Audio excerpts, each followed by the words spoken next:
Olá, sejam muito bem-vindos ao nosso podcast. E o assunto hoje é inteligência artificial.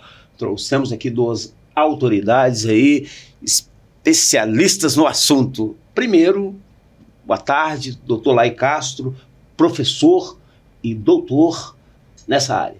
Tudo bem, Dr. Laí? Tudo bem, então muito obrigado pelo convite. Sempre um prazer estar aqui falando desse assunto. Está conosco também, doutora Ellen Divan, professora, advogada. Estamos aqui para falarmos um pouco para os nossos internautas a respeito da inteligência artificial, também especialista nessa área. Lembrando aqui, né, juntamos aqui duas gerações, professor e aluna, duas feras aí no assunto. É verdade.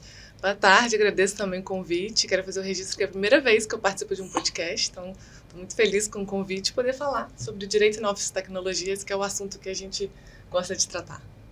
Muito obrigado, Ellen. E vamos já aproveitar aqui essas duas feras aqui no assunto. Primeiro, doutor Laí, o que vem a ser inteligência artificial?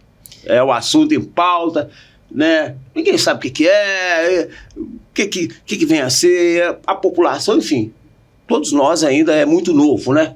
Para todos nós. E vamos aí já na pegada, primeira pegada aí do doutor Laí. Doutor Laí. Então, o conceito de inteligência artificial hoje, ele está muito variável, né? O que se chama de inteligência artificial hoje, na verdade, abarca uma série de provimentos voltados para a área de informática. Você tem Learning Machine, Informática Generation, você tem também o próprio algoritmo, né? Então, assim, qual foi a primeira ideia quando eles denominaram inteligência artificial? Seria a capacidade da máquina desenvolver processamentos sozinha. Então, você fazia uma programação para que dessa programação ela começasse a gerar outras. Então, é como se você não precisasse mais ensiná-la. E aí, por isso, inteligência artificial. Eu costumo dizer que eu não gosto muito do termo inteligência, porque eu entendo que não é uma inteligência, né? Ela não tem a capacidade de pensamento igual o ser humano tem. Mas ela tem uma capacidade de autoprocessamento. Então, você passa informações para ela, ela é capaz de entender essas informações e, com a base de programação que ela tem, transformar essa informação que ela recebeu em outras. Seria mais ou menos isso aí. Eu acho interessante também adicionar que existem alguns mitos em torno do assunto, né, que a gente tem que falar aqui, que são sistemas computacionais que realizam tarefas para as quais foi programada. Então, a inteligência artificial, ela, como foi dito, que não é inteligente, não é um ser senciente que determina um juízo de valor sobre os resultados que apresenta, né? É uma máquina que realiza com muita eficácia o que foi programada para fazer, mas ainda assim é uma máquina, é um sistema computacional. Não é ali um ser humano, né, que está ali conversando, está apenas simulando aspectos do nosso pensamento, da nossa inteligência. Então, é uma simulação. Então, é interessante a gente falar sobre isso, porque muitos utilizam o ChatGPT, que hoje é a inteligência artificial generativa mais utilizada, né, mais fácil de se utilizar também, e ali simulando uma conversa, alguns entendem que estão ali conversando com alguém, com um amigo, um psicólogo, um professor, e não é, né? É uma máquina mesmo que está ali preditando textos, né? Apresentando resultados ali de forma muito eficiente, mas ainda assim é uma máquina. Eu acho importante a gente falar sobre isso. Sim. E temos alguns dados, me ajudem aí e retifiquem se for necessário, que por meados de 1950 é que começamos a ter esse conceito, as pessoas pensarem em inteligência artificial. É isso mesmo? Como que ao longo dos anos desenvolveu essa tecnologia? Como que as pessoas começaram a pensar e trabalhar com a inteligência artificial? Foi exatamente na década de 50, em 1956, foi feito ali uma conferência para tratar sobre esse assunto, a ideia de que a máquina poderia simular aspectos do pensamento humano. Pela primeira vez foi utilizada essa expressão, inteligência artificial, isso nos Estados Unidos, durante uma conferência. E a partir dali passou-se, então, a estudar e desenvolver esse assunto. Então, assim, apesar do tema não ser novo, né, ser da década de 50, os resultados, e a gente fala mais sobre isso há pouco tempo, há poucas décadas, né?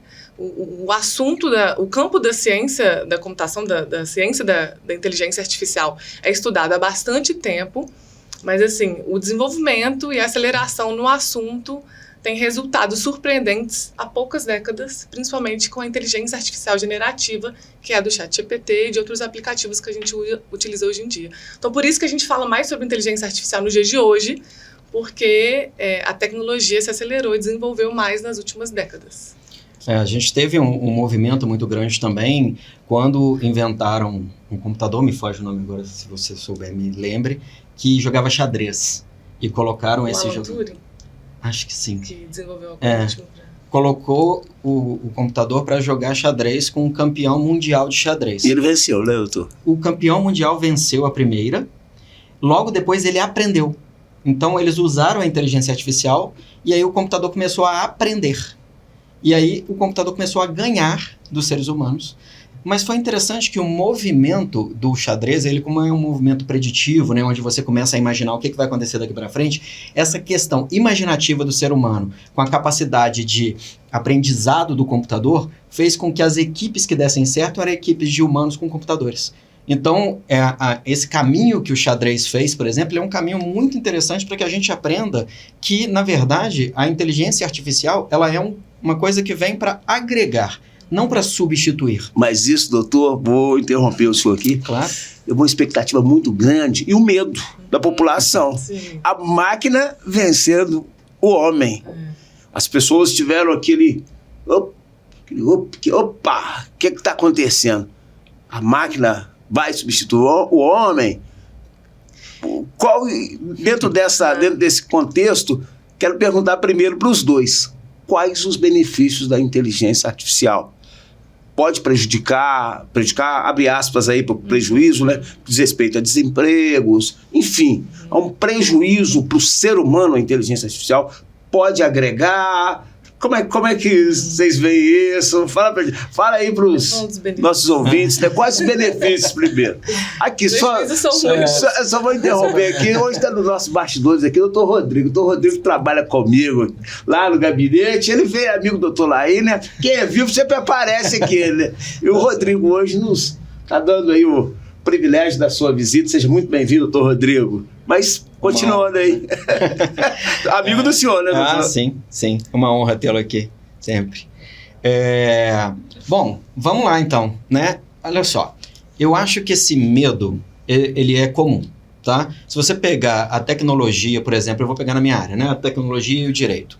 Em 1988, mais ou menos, começou-se a ser introduzido o computador dentro do judiciário. E saiu uma matéria no Globo dizendo computador, ameaça ou ferramenta? Uma matéria de página inteira sobre isso. Hoje, não dá para imaginar o judiciário sem o computador. Com certeza. E o judiciário não deixou de ter humanos por conta disso. Outro movimento que a gente pode ver é a Revolução Industrial. Com a Revolução Industrial, criou-se um movimento nihilista, criou-se várias questões em que as pessoas pensavam assim, não, a máquina vai substituir a gente vai morrer de fome, não vai ter mais nada, não sei o quê. E, na verdade, o que você vê com o tempo é o seguinte, olha, é uma máquina. Ela vai fazer o trabalho que você faz, melhor que você, mais certinho que você, mas alguém precisa consertar ela. Com certeza. Alguém precisa instalá-la, alguém precisa fazer toda a manutenção que envolve ela, porque ela não consegue se manutenir, né, seria o termo. Mas é um termo que você precisa entender o seguinte, tudo que é novo amedronta. Com Isso certeza, é normal, com certeza. Né? Então, assim, ter o medo agora, para mim, é bom, é interessante. Sim, a gente tem que ter freios. Sim, nós temos que entender muito melhor o que está sendo, principalmente a generativa, né, porque as pessoas realmente estão entendendo ela como uma coisa que vai virar... Nós somos de gerações de filmes de robô, né? Robô, que é aquele filme em que a máquina toma conta. E todo mundo... Exterminador do Futuro. Exato. Né? Onde se fala assim, olha, a máquina evoluiu a tal ponto a entender que nós que somos... o homem perdeu o controle. Isso.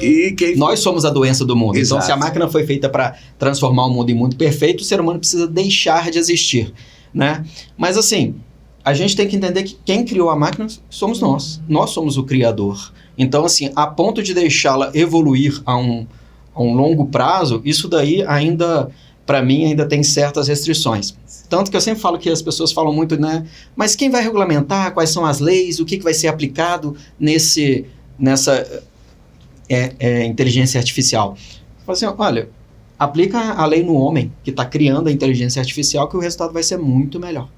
Quem desenvolve o algoritmo, quem faz a programação, quem criou essa parte generativa, ela começa num ponto e ela só vai fazer o que foi programada para fazer.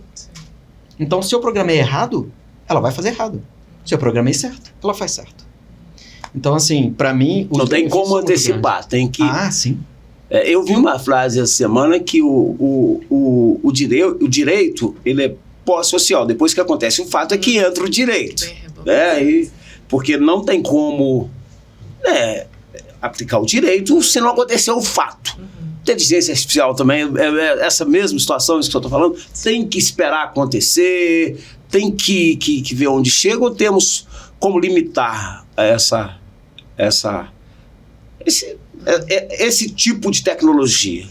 Quando a gente está falando sobre regulação, principalmente de novas tecnologias, e tecnologias disruptivas, eu sei que vem, ou seja, que vem para trazer uma disrupção no nosso modo de viver, nosso modo de agir, enfim, costuma-se esperar para ver como a tecnologia vai ser recebida pela sociedade, como ela vai ser utilizada, se ela vai ter um bom posicionamento para depois pensar nos movimentos regulatórios. Hoje a gente tem no Congresso Nacional 10 projetos de lei tratando sobre inteligência artificial, porque o assunto é importante, mas esse movimento regulatório ele não pode acontecer de forma rápida, porque a gente corre o risco de trazer normas que não vão conseguir ser efetivas sobre o assunto, porque a inteligência artificial ela se desenvolve cada vez mais, numa velocidade exponencial. Então é importante que, como você disse, primeiro os fatos, depois o direito, depois a aplicação, porque a gente precisa realmente entender como que vai ser a dinâmica, como ela vai ser aplicada na sociedade. E por isso a gente tem, por exemplo, hoje resoluções do TSE tratando sobre o uso de tecnologias e inteligência artificial na propaganda eleitoral.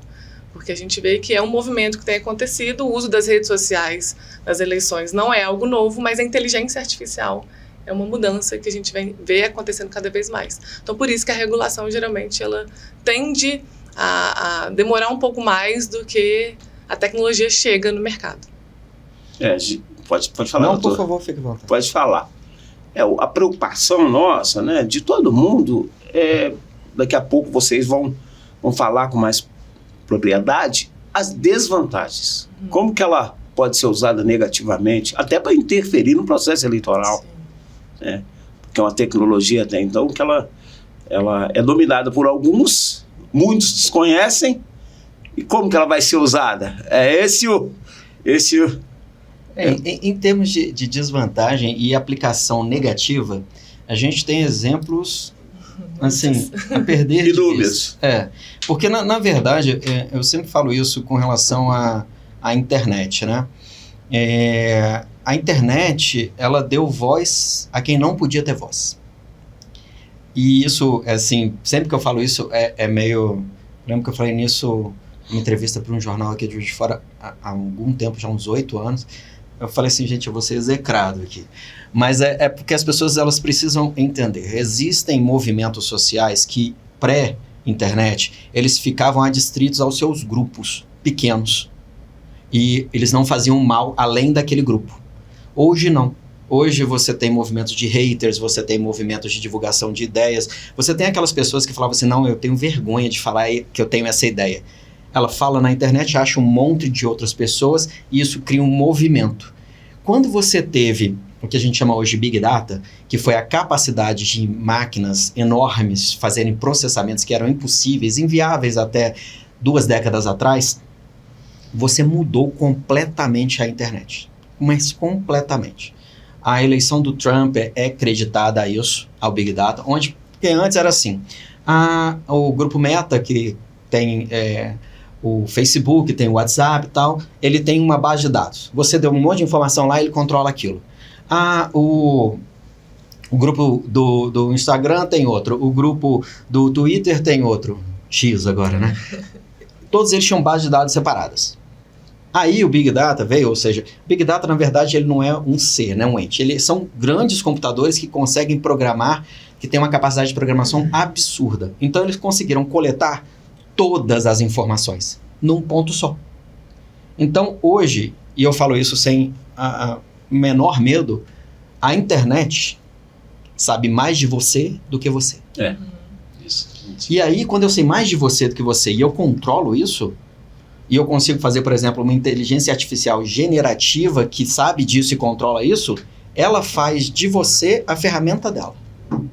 Isso é o ponto que eu considero pior, assim, em termos de inteligência artificial. Eu Perigoso, consigo controlar você. É até perigoso. Prever comportamento. A gente já não tem liberdade de escolha há muito tempo. Há muito tempo. Você não vê no seu Instagram o que você quer. Há muito tempo. Não, quando eu começo a falar alguma coisa, daqui a pouco o celular já me mostra aquilo que eu... É isso aí, né? Tem que ter mais ou menos isso, né? Eu praticamente penso, né?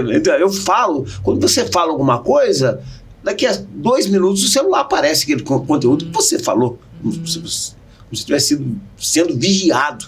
Eu brinco que 2 minutos é porque está atrasado.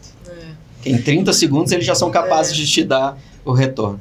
Eu brinco, eu falava muito com os meus alunos na aula, que eu falava, gente, faz o teste vocês. Fala de uma coisa que você nunca falou na vida, nunca pesquisou, que vai aparecer. Aí eu conto um caso de que estava tendo uma obra na minha casa, eu nunca falei de vergalhão na minha vida. Estava comentando com minha esposa e falei, olha, o pedreiro falou que a gente tem que comprar vergalhão, eu não sei muito bem onde é que compra e tal.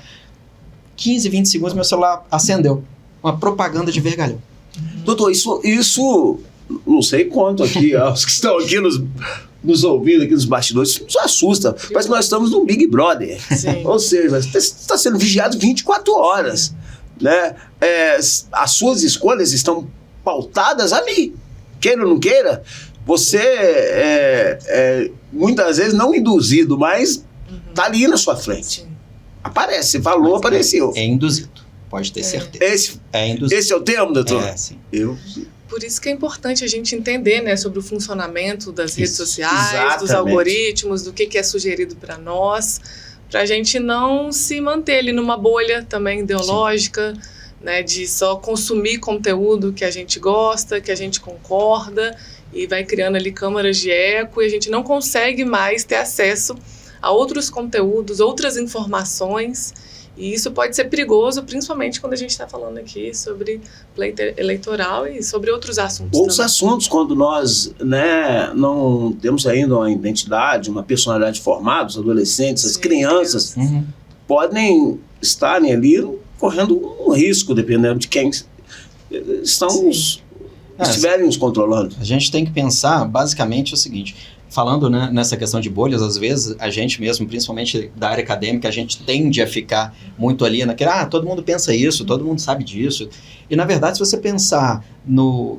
É um termo um tanto quanto comum, mas foi cunhado, eu vou usá-lo, que é o homem médio, né, o homem de conhecimento médio. Se você pensar nessa pessoa, em termos de números do Brasil, a gente está muito abaixo. A gente tem cerca de 10, 20% da população que não tem acesso à internet.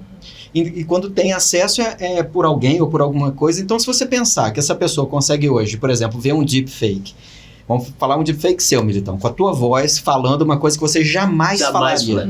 Eles vão acreditar, porque é você. Né? Exato. Não há o julgamento porque não há o conhecimento. Então, assim, é uma preocupação que eu sempre tive, tenho certeza que ela também, que é passar esse conhecimento, não para que a pessoa fuja da internet, fuja das redes sociais, mas saiba. Tenha o poder de escolha.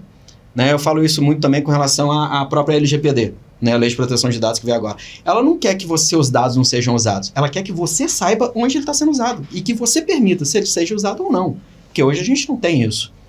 E essa gama de informação, voltando aí para a inteligência artificial, ela é capaz de produzir coisas absurdas. Assim, eu brinco sempre que eu sempre limito um pouco as minhas falas para os meus alunos, por exemplo, para que eles não saiam correndo da minha aula e vão para o meio de uma caverna, no meio do nada, até porque não vai adiantar, porque a tecnologia que a gente tem hoje já localiza em até 3 quilômetros para baixo um ser humano. Se um ser humano tiver 3 quilômetros abaixo de rocha, já localiza ele. Então, assim, olha, você só precisa aprender a viver com isso. A partir do momento que você aprende a viver com isso, é uma senhora ferramenta, uma das melhores que a humanidade já foi capaz de criar. Sim.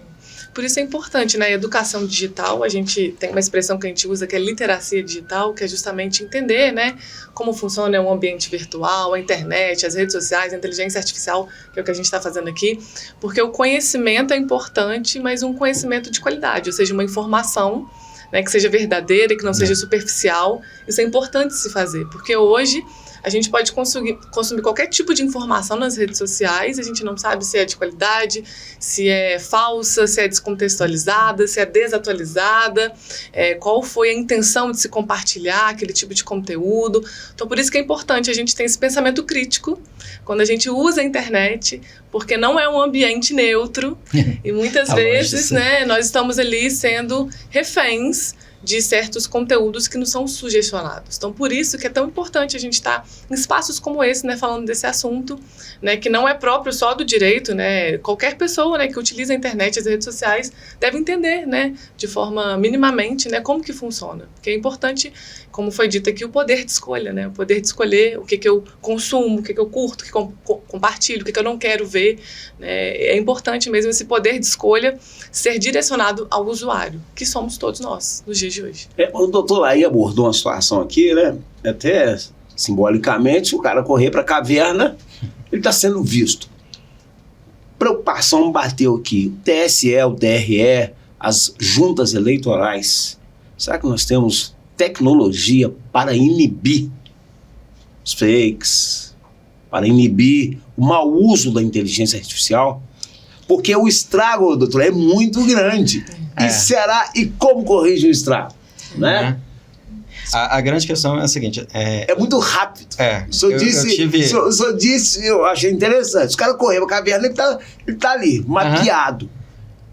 Mas o estrago é muito grande. Sim. Como corrige um estrago desse, então, né? Na verdade, a grande questão é exatamente essa, né? Eu tive a oportunidade de trabalhar para uma campanha no pleito passado, municipal aqui, então eu vi isso muito de perto e eu atuei muito em cima disso. E é muito... As ferramentas que agora são disponibilizadas, os convênios que o TSE fez com o Grupo Meta, com os donos, né, das redes sociais, com o próprio Twitter, que apesar de atualmente estar um pouquinho em desacordo com as autoridades brasileiras, mas de uma maneira geral, a grande questão é exatamente essa. A gente tem uma diferença muito grande, principalmente em pleitos eleitorais. Inibir e coibir. E tem que se trabalhar no inibir. Porque você, na internet, precisa fazer com que não aconteça. E não com que corrija o que aconteceu. Exato. Corrigir é muito difícil. Muito difícil. E eu trabalho com o Rodrigo em um local, né, em que eu atuo nessa área, a gente conversa muito sobre isso. Fala assim, olha, agora que o estrago está feito, deixa. Porque às vezes você mexer é pior ainda. Porque quem lida com a internet hoje, né, a gente sabe que há um fluxo de ondas. A notícia que é a maior notícia de hoje, ela vira passado em menos de 48 horas. Basta que haja outra notícia maior. E se não tiver outra notícia maior, em 7 dias ela cai. Se ela não cair, aí você deve tomar providência. Agora, no pleito eleitoral, 7 dias são um mundo. 7 dias muda a eleição. Um dia muda, doutor. Né? Muda os parâmetros, os números. Então, hoje a gente tem ferramentas inibitórias. Né? Tem convênios inibitórios, principalmente com os... Para mim, o grupo principal hoje ainda é o Meta, porque trabalha em cima do Instagram, o Facebook já não é tanto mais, mas o Instagram, o WhatsApp e o Facebook são os mais usados do Brasil para promover isso. O Twitter a gente fala que é o ambiente dos haters, né? Que o X é onde o pessoal vai para xingar. Né? Existe um memezinho, não sei se você já viu, que é dos 7 pecados capitais associados a 7 redes sociais. Assim. Aí eu lembro muito bem da ira e do Twitter. Né? A luxúria, o Instagram e coisas desse tipo assim. Mas esse grupo hoje, ele está muito bem orientado para tentar fazer movimentos de inibição. Ou seja, eu estou mandando uma mensagem em massa, ele trava a mensagem. Não, por que você está mandando essa mensagem em massa? Essa mensagem não pode ir. Mas nós somos brasileiros e nós somos inteligentíssimos. E pro mal. Infelizmente. Somos considerados hackers, né? Porque, na verdade, hacker é um termo que foi pejorativo para dizer que é do mal. Não, hacker é aquela pessoa que conhece muito, muito de informática e usa ela tanto para o bem quanto para o mal. Se você for para o bem, você vai ser chamado de white hat. Se você for para o mal, você vai ser chamado de black hat. E os brasileiros são os melhores nos dois. Nossa. A gente está falando de ferramenta, não sei se vocês viram, o Instagram agora tem a possibilidade, quando você for criar, compartilhar algum conteúdo, rotular como gerado por inteligência artificial. Tanto no feed quanto nos stories, você consegue rotular aquele conteúdo que você está gerando, criando, se foi de alguma forma alterado ou manipulado por inteligência artificial. Porque é importante essa transparência, né? Do que a gente está criando, o que a gente está compartilhando, se há algum tipo de manipulação ali, se foi utilizada a inteligência artificial. Hoje o Instagram já tem essa ferramenta que é bem interessante também. Não sei se os usuários já viram isso. Só uma pergunta, doutora Ellen. Lembrando aí, filha de um amigo meu, doutor Saed, foi chefe da polícia do estado de Minas Gerais, amigaço meu, doutor Saed. De vez em quando a gente dá uma corridinha lá na Universidade Federal. Ele anda mais, né? Eu tenho que ir mais devagar, porque ele é mais... Mas aí, punições. Tem punições pra galera aí que... Do mal, como disse lá aí, porque as pessoas estão ali, no computador, longe das leis. Acham que estão isentas das punições, né? Sim. Se eu tô ali tranquilinho, eu não vou ser punido, né? Mas tem como pegar, né? Sim. A gente tem algumas regras, né, dependendo do assunto que a gente está falando. Redes sociais, por exemplo, a gente tem o Marco Civil da Internet, que vai tratar sobre algumas normas para os provedores de aplicação de internet, que são as redes sociais, os sites, aplicativos, enfim.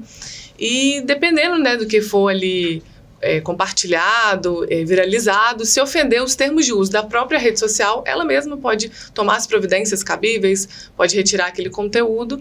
Ou dependendo, né, do que está sendo ali travado, isso pode gerar uma notificação extrajudicial, uma ordem judicial, ou seja, uma ação para se averiguar ali as responsabilidades civis, penais, administrativas, dependendo do que a gente está falando ali sobre um ilícito, né, se é civil, se é penal, se é eleitoral, enfim, isso vai depender muito. Mas existem, sim, regras que devem ser respeitadas, porque a internet não é um ambiente, não é uma terra sem lei, como a gente costuma dizer, né? Existem regras 20 anos ouvindo isso, não aguento mais. Exatamente. Quando eu comecei, era muito isso, né? A crença na impunidade é porque a internet era um mundo, e esse mundo não tinha lei.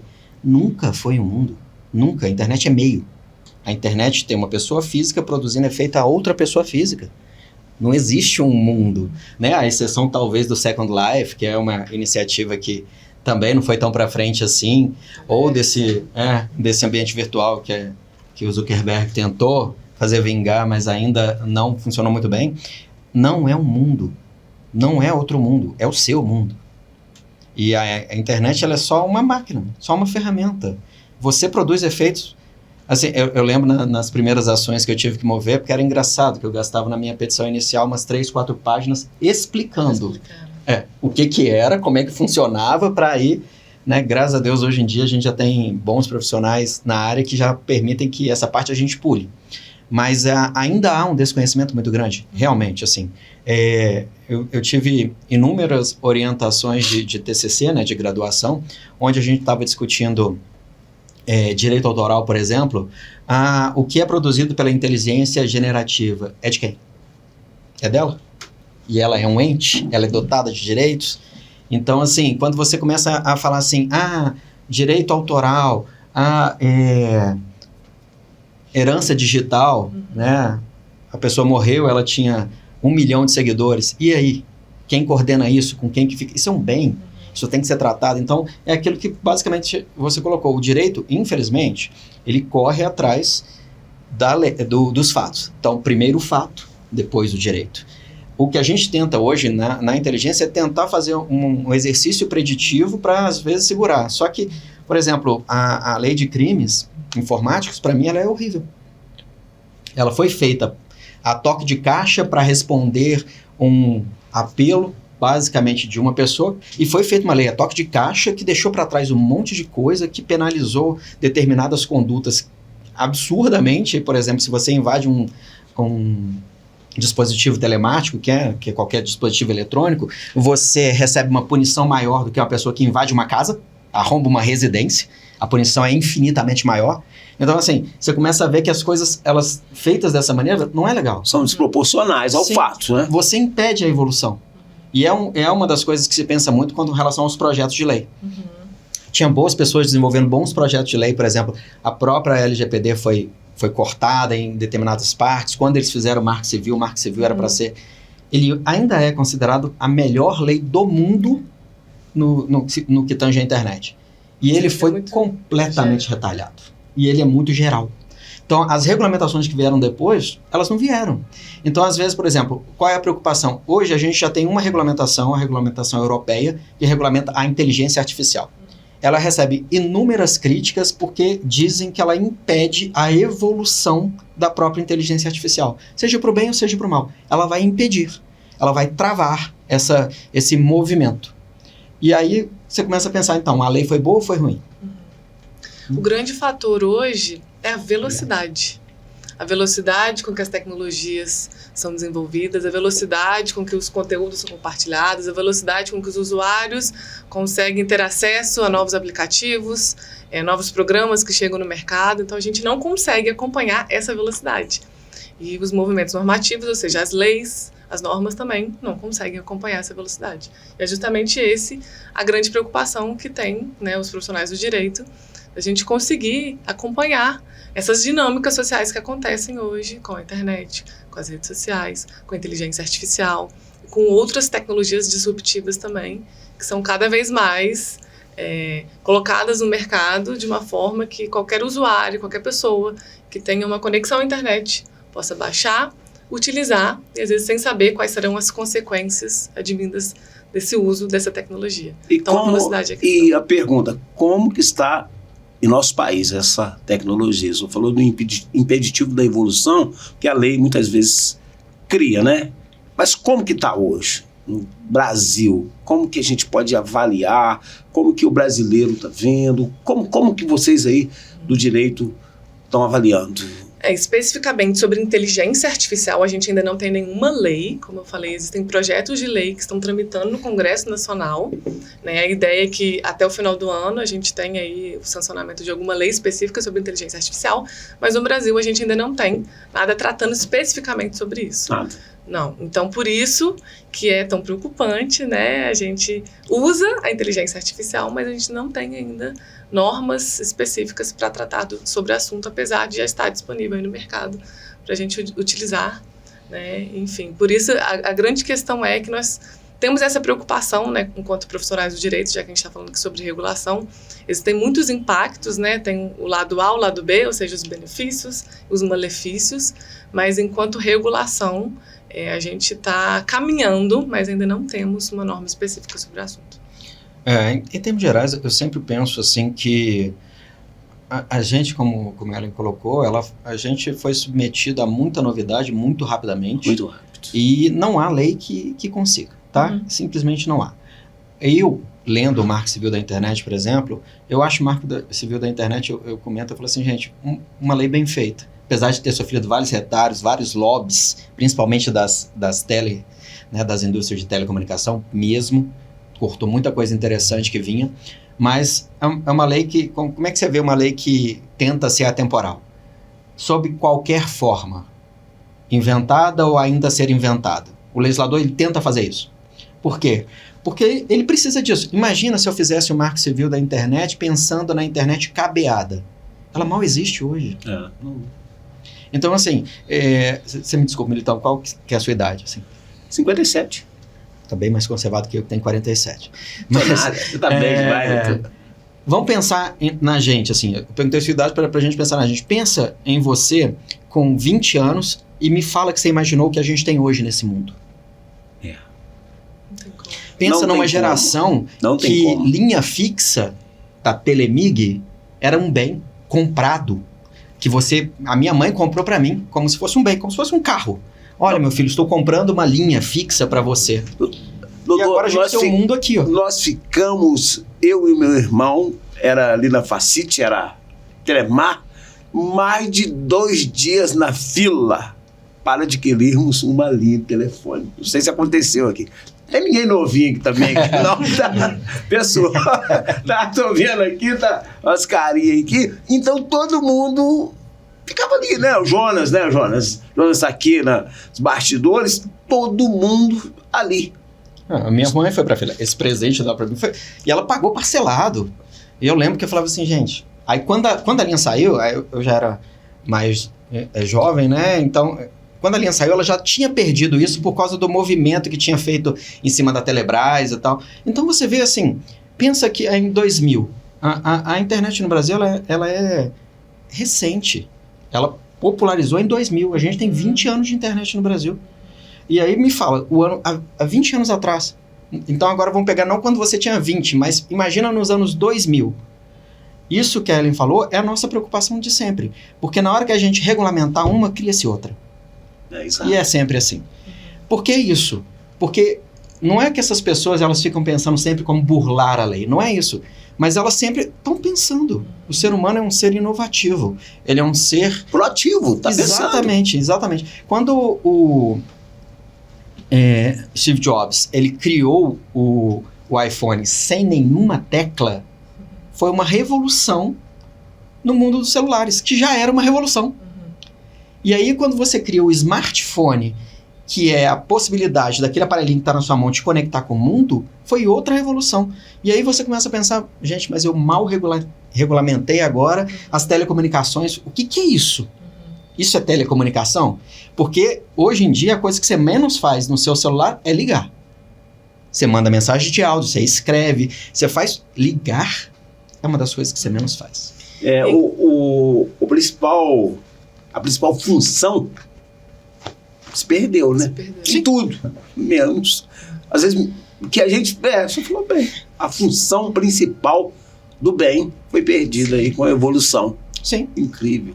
E como é que regulamenta, né? Essa ideia que a gente está falando aqui sobre essa mudança de paradigma, né? Eu costumo dizer que a internet, conectar a internet era um lugar. A gente ia para uma sala na nossa casa, sentava numa cadeira, acessava um desktop e ele acessava a internet durante algum tempo, que não podia ficar conectado o tempo todo. A gente saía daquele ambiente e vivia a nossa vida. Hoje a gente está o tempo todo conectado, né? Não é mais um lugar ou um momento que eu vou tirar para acessar a internet. Hoje nós somos hiperconectados, né? O tempo todo, onde eu vou, esse lugar está comigo também, esse ambiente virtual está comigo também, porque ele está no meu bolso, está na minha bolsa. E eu estou ali conectada o tempo todo. Então, assim, é interessante a gente pensar como que em pouco tempo, né, houve essa mudança de paradigma mesmo, né, de que antes a gente tinha aí uma vida analógica e em alguns momentos, aos finais de semana, a gente tinha uma conexão à internet. Depois da meia-noite, aquela conexão de escada maravilhosa. Agora é tudo, é híbrido, né, essa vida virtual e analógica, ela anda em conjunto, né. É interessante a gente pensar. A vida analógica praticamente está morrendo. Quase não existe, né? A nossa mãe preocupava com a gente quando a gente saía. Ela falava, olha, toma cuidado, espero você voltar. Agora as mães, elas desesperam se o menino não responde uma mensagem, não atende o celular, o que aconteceu, morreu. Você está controlado o tempo todo. A tua família te controla o tempo todo, você aprendeu a ser controlado o tempo todo, isso se torna normal. E não é normal. Não é normal. A gente viveu muito bem. A gente é prova de que a gente consegue viver sem dar satisfação para ninguém. Né? Criança ia brincar na rua. Ah, mas o mundo mudou, a violência aumentou, tá tudo pior. Olha, não. Sinceramente, não. Mudou o tipo de. Né? Então, assim, olha, a criança pode brincar na rua? Pode. Ela só tem que ter cuidado com coisas diferentes. Mas ela pode ir. Agora, você precisa manter ela lá no celular? Não, ela tá segura, tá dentro de casa. Eu falo sempre, gente, principalmente em palestras que eu dou para adolescentes. Seu filho não tá seguro dentro do seu quarto mexendo no computador. Pelo contrário, ele tá mais inseguro do que se ele estivesse lá na rua. Falamos isso, doutor. Falamos, né, algumas semanas atrás aí sobre o uso das redes sociais. Você tá falando. E abordamos vários assuntos, tais como esses que o senhor está citando, né? Então, E essas crianças hoje em dia, né, elas usam a inteligência artificial. Sim. Eu vejo adolescentes produzindo... Nossa, muito melhor. Eu vejo adolescentes produzindo conteúdo que eu falo assim, não é possível, isso veio de você. E às vezes é tão fácil, porque o chat GPT, ele gera. Ele gera fotos profissionais. Então, se hoje eu falar assim, ô ChatGPT, pega uma foto minha do meu escritório e transforma ela numa foto profissional. Ele transforma. Ele faz dela uma foto de estúdio, sozinho. E sobre criança e adolescente, né? Hoje a ideia que tem sido tentada incutir na mente delas é que elas precisam se desconectar. Porque para elas o normal é estar o tempo todo conectado, né? Sem brincar, sem pensar em imaginação, em brincadeiras, né, lúdicas. O que a gente viveu na nossa infância, na nossa adolescência, né, hoje não acontece. Então, a ideia que tem se tentado assim, é apresentar às crianças e adolescentes é que elas precisam estar desconectadas para viver, né, para aprender. E isso é difícil também. Trouxemos aqui um psiquiatra e ele falou exatamente isso, sobre a depressão, o aumento do suicídio, do autoextermínio, o fato da criança estar sempre conectada. Impacta, né? E isso tem trazido um dano muito grande para a criança que não sabe, né? E os pais que não sabem controlar aquela situação, porque as crianças ficam expostas, né? Como o doutor falou, muitas vezes, como você tá relatando, muitas vezes você fica ali refém da... Você não está seguro no seu quarto, Sim. né? Não, tá muito, muito pior que isso. Elas não conseguem imaginar a ideia que existe a possibilidade de se desconectar. Exatamente, doutora. Não existe essa possibilidade na cabeça. Eu vi um meme uma vez, né? Não um meme, um videozinho de uma criança recebendo uma revista. E ela fazendo assim na revista. Fazendo assim. Como se fosse um celular, né? E ela não estava entendendo por que aquele celular não estava passando e não estava ampliando uma foto. E aí você vê, eles são muito mais adaptados que nós. Muito mais adaptados que nós, né? As famosas geração X, geração Y, são muito mais adaptados que nós à tecnologia. Mas isso não é bom somente, né? Eles aprendem com facilidade, mas é o que a Ellen falou, eles não desconectam. Em nenhum momento você quer punir uma criança, tira um aparelho dela. Tomar o celular. Nossa, ela não sabe andar, né? Você fala que a pessoa, ela... Você é criança, não, adolescente, minha filha, de vez em quando, eu vou te tomar o celular. Né? Você tira o celular, ela cai em posição fetal e fica chorando ali, porque não vai sair daquilo. O que eu faço agora da minha vida? Acabou. Né? E isso é muito complicado, isso que você falou aí do autoextermínio, são coisas que eu estudo há bastante tempo também. É terrível, é agravante demais. A gente tem casos de pessoas que morreram por não desconexão mesmo, real. A pessoa ficou jogando durante 72 horas, caiu em inanição e faleceu. São 4 casos no mundo já. Eu tenho uma lei, doutor, municipal de incentivo a palestras nas escolas, principalmente em âmbito municipal, essa questão. Contra o autoextermínio, que tem crescido de uma maneira exorbitante. Assustador. Nós estamos perdendo os nossos jovens, os nossos adolescentes de uma maneira absurda. Você estava falando o caso que o senhor falou aí? A pessoa, ela realmente não saiu. Sabe aquela pessoa assim que desconectar para ela era tão ruim que ela não saiu para comer, para beber água. Então ela foi jogando, e morreu. O corpo definhou e morreu. É real, já tem como é que fala? Colocado na história médica já. 4 casos no mundo. Você fala assim, gente, olha isso. Pra gente é uma coisa assim, surreal. Para as pessoas que já estão nascendo tanto disso, algumas pessoas ainda falam assim, dá para entender. E quando dá para entender, é o momento de você acender um alerta. Não pode dar para entender. Isso não é normal, né?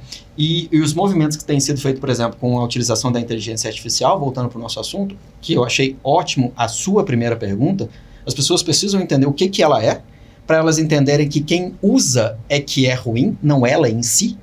Né? A gente tem muita mania de demonizar a ferramenta e não quem usa a ferramenta. O problema é a arma. Não, o problema é quem puxa o gatilho. Exato. O problema não é a inteligência artificial. É como ela está sendo usada. Ela está sendo usada para produzir fotos, né, os chamados nudes, de pessoas que nunca ficaram nuas, nunca tiraram fotos nuas. A inteligência artificial, ela consegue produzir isso. Não, obviamente não vai ser o corpo real da pessoa, mas vai ser muito aproximado. Então, assim, os efeitos que ela causa, eu já analisei casos em que a pessoa virou para mim e falou assim, olha, eu nem sei. Ela chegou assim, eu nunca fiz. Agora, eu vi a foto, eu falei assim, eu não sei. E é a própria pessoa. Isso é o efeito da inteligência artificial. Isso é o deepfake. Agora, ela é excepcional? Ela consegue hoje produzir um show ao vivo do John Lennon, com a voz dele, com músicas inéditas. Nossa. Lindo que a gente que não conseguiu ver isso, consiga ver. E os efeitos disso, né? Aí a gente teve uma discussão enorme na propaganda da Volkswagen com a Elis Regina e a Maria Rita, né? Porque eles reproduziram a Elis Regina andando de Kombi. E eu vi uma entrevista da pessoa que criou a propaganda, ela falou assim, eu queria mesmo, era a polêmica. Nossa. E a inteligência artificial produziu a Elis Regina, batendo um papo com a Maria Rita. As duas, uma na Kombi antiga, outra na Kombi nova, uma propaganda de carro. Então, assim, olha, sendo muito real, é ilimitado o potencial de uma inteligência artificial. Ilimitado. Gostei dessa frase que o senhor usou. Né? Não é a... Por exemplo, o ferro ele pode ser usado para fazer uma panela e pode ser usado para fazer um 38, uma arma, né? Depende de quem usa. Depende da forma, né? Doutora Ellen, o futuro da inteligência artificial. O que a senhora avalia? Difícil prever, porque, como a gente está falando aqui, a tecnologia ela evolui de uma forma que a gente não consegue antecipar. Imprevisível. Né? Imprevisível. Mas a gente pode perceber que ela vai impactar, a gente já falou aqui dos prejuízos, né, negativos e tudo mais, ela vai impactar a nossa vida social, a nossa carreira, a nossa forma de estudar, a nossa forma de interagir com as pessoas. Então, assim, por isso a importância, né, da gente entender como ela funciona, entender, né, como já foi falado aqui, que são sistemas, são máquinas, e que hoje a inteligência artificial ela é classificada como limitada. O que isso significa? Que ela ela não conseguiu ainda ultrapassar as habilidades humanas, ela não tem pensamento abstrato, né?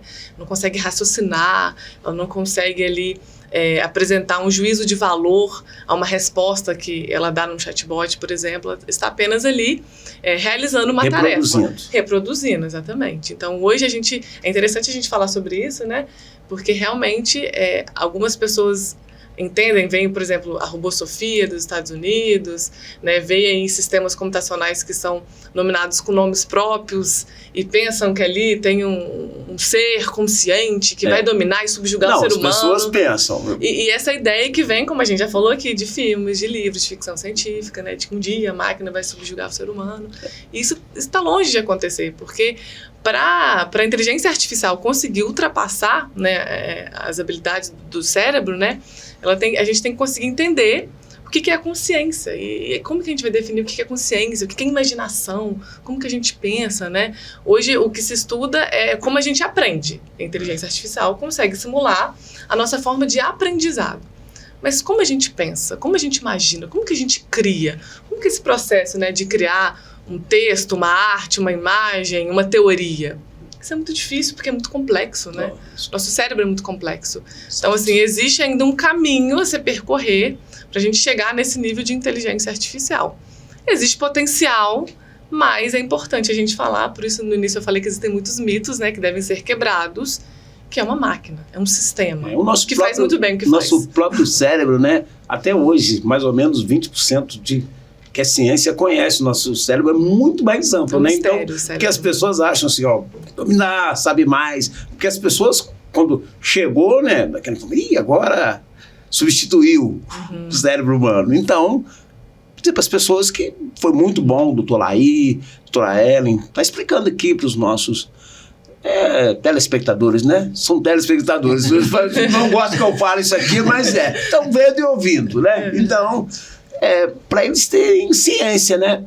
E foi muito importante, doutor, quando o senhor dá essa definição, né? O que pode ser, doutora Ellen, mostrando esse paralelo, para que as pessoas, né, tenham, né, uma maneira diferente de pensar, de encarar, de ver, Sim. de analisar, né, de pensarem, porque nós só conseguiremos atuar, nós só conseguiremos administrar quando nós tomamos conhecimento daquilo que realmente temos em nossas mãos, né? Sim. Como que você vai trabalhar com aquilo que você não conhece, né, doutor? Isso é muito interessante, né? Tem um autor, ele chama Isaac Asimov. Ele é chamado de o pai da robótica, tá? Ele escreveu na década de 60 e de 70 sobre isso. Tá? Eu recomendo muito as obras dele. eu uma vez estava vendo todas as obras que ele tem, eu cheguei à conclusão que eu tinha que parar para ler em torno de 14 anos para ler tudo que ele escreveu. Então, assim, tem os principais, que são esses que geraram o Eu, Robô. E aí você pensa, o cara escrevia ficção científica. E a ficção científica dele é o real de hoje. Então, assim, onde isso, né, igual falou, é um exercício de imaginação. E eu falo sempre, o limiar entre o que é humano e o que é artificial é a arte. Porque a arte é nata do espírito. E espírito uma máquina nunca vai ter. Então, enquanto a gente mantiver isso, a gente ainda vai conseguir separar nós da máquina. Porque ela vai conseguir nos copiar. Sim, ela pensa melhor que a gente? Não. Ela tem um procedimento de aprendizado melhor que o nosso. Mas é o que você falou, o nosso cérebro, ele não é conhecido nem por nós. Com certeza. E nós que criamos a máquina, como é que ela vai conhecer? Né? Então, assim, não vai acontecer tão cedo. A gente só tem que tomar o cuidado de continuar sendo humano. Porque nós temos uma tendência a deixar de ser. Sim. Por uma razão bem simples. Comodismo. É muito cômodo deixar uma máquina fazer tudo por nós. Sim. É interessante, pegando esse gancho que ele terminou, que hoje a gente fala sobre reserva de humanidade. Assim, a ideia de que é importante ter, por exemplo, falando aqui do direito, um juiz julgando o meu caso, não uma máquina. Um psicólogo ali que vai me entender, e não uma máquina. Enfim, essa ideia mesmo, né, de que as habilidades humanas são importantes, porque os sistemas computacionais são binários, 0, 1, estatística, operação lógica matemática, e não é esse tipo de objeto, de sistema, enfim, que eu quero que tenha interação, que eu quero ter uma ação julgada, que eu quero ter uma conversa, né? Enfim, é interessante a gente pensar sobre essa reserva de humanidade, assim. O que a gente tem de importante, né, que consegue ultrapassar essa lógica binária, né, essa operação matemática, que são cálculos matemáticos complexos que a máquina faz, mas a gente também tem muitas características, muitas habilidades que são importantes, né? De empatia, de entendimento, de interpretação. Mas a máquina não consegue interpretar, né, textos, porque as palavras são abstratas, interpretar críticas, sátiras, isso a gente faz, porque isso faz parte da nossa interação humana. Então é importante também a gente pensar, né, do que a gente tem de bom, o que a gente vai perpetuar e como a gente vai reagir com o desenvolvimento da inteligência artificial. Ouvindo você falar, né, me remeto aí o que o doutor Laí falou. Parar de transferir a nossa humanidade para a máquina. É o que... Ela não tem isso, você falou. Ela não tem essas características. Sim. Ela é binária, né? Se nós transferirmos, nós passamos a ser secundário, né? E ela primária, né? Sim. Mas é nós que estamos transferindo essa oportunidade que Deus nos deu. Eu acho esse tema muito legal, o binário, né? Porque é isso, máquina é binário, é 0 e 1. Aí conjunto de 8 zeros e 1 viram caracteres. Conjunto de caracteres e assim elas vão crescendo. Mas é com eletricidade e sem eletricidade. Se você for regredindo, você volta na forma mais básica de energia que existe no mundo, que é a eletricidade, que nós controlamos cerca de 10% dela. A gente não controla nada dela. Então, assim, é uma coisa muito interessante a gente começar a entender. Eu sei que é mágico, né, que é fantástico, que você fala assim, acho que a moda agora nas redes sociais é pedir para a máquina, para a inteligência artificial melhorar a sua própria foto, né, e pôr na rede social. Como é que seria você pela inteligência artificial? Um ser irreal, porque ele é perfeito, e você nunca vai ser. Então, assim, endeusar e demonificar qualquer um desses dois é ruim. É entender, ter conhecimento, saber lidar e lidar de forma consciente e principalmente inteligente. Aí sim, temos inteligência para aplicar isso. Eu acho que isso, para mim, assim, em termos de fala, né? Eu sempre falo muito, ponto, né? Eu falo muito, ponto. Eu sempre falo muito sobre algumas coisas que eu vi, por exemplo, essa literatura do Asimov, que eu sempre recomendo. Tem uma série que eu sempre recomendo, que é O Dilema das Redes, que deve ser visto, visto de verdade. O próprio Eu, Robô, que fala das leis básicas. As leis básicas da máquina. A primeira lei básica, nunca ferir um ser humano. E aí você começa a perceber... Tem o livro dele, exatamente. Ele tem 3 leis básicas, exatamente isso, né? E essas 3 leis, elas, assim, dão caminho para o mundo, né? Eu acho que a gente falando aqui, para mim, assim, eu sempre gostei muito de imaginar que a gente ter a possibilidade de discutir algo que ainda está vivendo é um benefício muito grande. Então, assim, de novo, só agradeço aí a oportunidade da gente estar aqui hoje batendo esse papo. Excelente. Doutor, tem uma pergunta aqui dos bastidores nossos aqui, da Andresa. Não, do Jonas. E um filme que um homem se apaixona por uma assistente virtual. Her.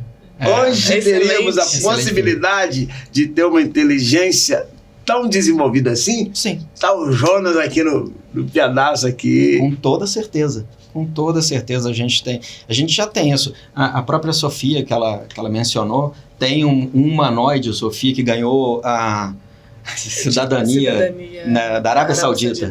Né? Um robô ganhou a cidadania. Se você olhar para ela é um ser. Infelizmente ou felizmente eles fizeram ela só pela metade, mas chega a dar nervoso. Uhum. É um ser humano pela metade. Nossa. E aí, a interação, né, da inteligência artificial a ponto de fazer essa paixão, eu considero ela completamente real e considero ela completamente viável desde a época do filme. Não só agora. Agora ela só está melhorada. Agora ela é capaz de te fazer apaixonar e te fazer odiar ainda. Aí, ou seja, ela está mais humana ainda, né? A relação está ficando cada vez mais real. E esse assunto é interessante. Eu vi esse filme há pouco tempo. Eu lembrei e fiquei com vontade de assistir. Que a gente está falando sobre antropomorfismo, né? Que é essa ideia de aplicar aspectos e termos do ser humano a objetos. Então, assim, quando a gente nomeia um sistema computacional com um nome humano, isso confunde as pessoas. Sofia, então Sofia é uma pessoa, né? Alexa, enfim, então a gente... Vitor, né? Que é a inteligência artificial do Supremo Tribunal Federal. Então, isso confunde as pessoas mesmo, né? De certeza. Pensar que ali está um professor, um psicólogo, um médico, um ser humano interposto nome, né? Conversando comigo. Tem nome, tem identidade, né? Conversa passa a ter uma identidade. Simula aspectos de uma conversa entre o ser humano. Então, assim, é perigoso. Assim, eu gosto muito de falar assim, o chat GPT não é nosso amigo, né? Porque eu acho, me incomoda, assim, quando as pessoas vão criar ali prompts, né, comandos pro ChatGPT e fala: olá, ChatGPT, obrigada, ChatGPT, boa noite, enfim, assim. E aí, aos poucos, a gente tá sem querer simulando ali uma conversa com um ser humano, né? Se eu agradeço a máquina, se eu falo bom dia, a gente personifica. Isso é muito perigoso, é muito perigoso. Então, assim, esse filme é muito interessante até assistir novamente, né? Quem já assistiu, assim, principalmente nos dias de hoje, que a gente já tem inteligência artificial desenvolvida, é muito interessante assistir e com um olhar crítico, que a gente pode cair naquela cilada. Que, não vou dar spoiler aqui, né? que o personagem criou, enfim, aí vai saber. Não tem problema, não. É bom, né, que eu não assisto. De se apaixonar. De se apaixonar por uma inteligência artificial, porque ele pensou que ela entendia ele. E é esse o ponto, né? Esse é o ponto. Quando a gente começou lá atrás, quando eu falei assim, olha, que a Ellen falou bem, né? Vamos pensar fora das nossas bolhas, vamos fazer uma coisa fora. Ela foi criada para isso. Ela vai fazer isso com perfeição. Ela é você. Seus gostos, suas falas, sua forma de agir. A máquina é capaz de aprender isso. Nossa. E ela é capaz de corresponder a isso. Então ela vai falar o que você quer ouvir. A sua rede social vai mostrar o que você quer ver. Com certeza. E de vez em quando ela vai mudar o seu gosto, só para te testar, o que é uma coisa assim, que eu acho das piores, que eu falo assim, você não tem liberdade de escolha. Ah, nossa, não comecei a gostar de vídeo de animal. Ah, por que você começou? Ah, porque eu tava vendo um vídeo de futebol, que era o que eu gostava, apareceu um de animal, e aí eu comecei a ver. E aí eu comecei a ver vários. É isso, ela faz isso o tempo todo, ela te testa o tempo todo. Você tá vendo um vídeo que você gosta, de esporte, aí aparece um de animal. Você passa direto, não vai aparecer mais nenhum. Aí aparece um de carro, você clicou, vai aparecer mais um monte. E é isso, e ela direciona. Robozinho. A gente que é o robozinho. Não, e leva a gente, né? Eu gosto muito de assistir de ver, sobre os faraós, né? A inteligência artificial mostra ali os faraós, a imagem deles, os reis lá antigos, né? Os neros, um por um. É piscando o olho, olhando. Então, assim, é incrível, te remete ali, você fica apaixonado, né, Rodrigo? Rodrigo tá no... A gente tá falando sobre isso que eu me lembrei. O meu esposo sempre fica bravo comigo, de vez em quando eu pego o celular dele pra usar, enfim, às vezes meu celular acabou a bateria, eu confundo os algoritmos dele, né? Ao invés de aparecer ali esporte, medicina, enfim, o que ele gosta, começa a aparecer outros assuntos, ele fala assim, você mexeu no meu celular? Porque o feed tá diferente. Ela já condena, né? Já condena, já. Exatamente isso, né? Vai sugerindo ali e vai confirmando o que você gosta, o que você não gosta, e vai criando a sua própria bolha personalizada. Então, esse feed que é customizado, que é personalizado, atrai o usuário. Mas ele é perigoso, né? Volta àquilo que eu tinha comentado antes, é o conforto, a comodidade. Duas coisas, eles moldam demais o ser humano. A comodidade e o medo. São as duas coisas que fazem o ser humano deixar de fazer o que tem vontade. E isso é muito utilizado, muito bem utilizado por quem sabe mexer com esses equipamentos. Mas muito bem utilizado. Assunto excelente, né? Principalmente com dois aí, professores, doutores, doutor Laí, doutora Ellen. Excelente o assunto. Mas estamos indo nas considerações finais, né? Já agradecendo a participação de vocês. Me esclareceu muito, porque, vou ser muito sincero aqui, eu meu pessoal aqui também, né? Porque todo mundo gosta, mas sabemos Sim. pouco, né? E aí, graças a Deus, graças a vocês aí, essa interação com vocês, né? E com humanos, né? Com humanos, né? É importante. É muito importante e quero agradecê-los. Começando aí, né? Para as considerações finais, vamos começar com a senhora, doutora. Tá, eu quero agradecer, gostei muito de participar de um podcast, como eu falei, pela primeira vez. E pode falar. Espero que seja a primeira de outras, né? Não, esse assunto aí eu tenho certeza, doutora, que vai aparecer mais perguntas e dentro da disponibilidade dos senhores, gostaríamos de contar com vocês mais uma vez aqui. Mas se a senhora quiser pontuar mais alguma coisa, estamos à disposição. Para mim é sempre um prazer, né, poder falar desse assunto, né, que somos advogados, mas somos professores, então a gente gosta de ensinar, de debater, de discutir, né, porque eu acho que isso aumenta, né, o debate democrático, né, isso é importante para nós. Então, para mim é sempre um prazer, quero agradecer, né, e dizer que é importante, né, o conhecimento sobre esse assunto, um conhecimento de qualidade, né, a gente se informar, né, com dados, né, que sejam qualificados sobre temas como esse que impactam a nossa vida, impactam as nossas relações, né, então é muito importante, né, a gente estar aqui e eu quero realmente agradecer. Obrigado, doutora. Conhecimento é poder. Verdade. Doutor Laí. Então, mais uma vez também agradecendo, né, a oportunidade de estar com uma nova geração, né? Eu brinco sempre, quando eu formei em Direito, 2 anos atrás, mais ou menos, eu estou indo para 21 anos de formado. Eu vim da área de informática, fui para o Direito e eu quis juntar os dois. Nessa época, eu conversava com 5 advogados no Brasil, que falavam sobre o assunto. Hoje, ver uma geração toda nova, uma geração super competente, atuando na área, para mim é uma felicidade, então eu vou agradecer por ter a disponibilidade, a possibilidade de estar debatendo com uma pessoa tão qualificada como a Ellen sobre um assunto que para mim sempre me apaixonou. Agradecer a oportunidade que você está nos dando de tentar passar um pouco do conhecimento que temos para mais pessoas, quanto mais pessoas souberem melhor. A sua frase é perfeita, conhecimento é poder. Falar para as pessoas que é ter conhecimento. Isso não deve ser demonizado, não deve ser endeusificado. Não é o melhor nem o pior dos mundos. É só uma ferramenta. Se a gente conhece, se a gente usa bem, usa da forma correta. Então, não mistifique algo que é real, que a gente deve usar somente com sabedoria e conhecimento. Espero que a gente consiga sempre estar mantendo isso. Interessante que nós conseguimos hoje aqui no nosso podcast trazer o de melhor. Doutora Ellen, especialista e famosíssima. Famosíssima nos bastidores. E quando ela chegou aqui, ela falou, meu professor, doutor Laí.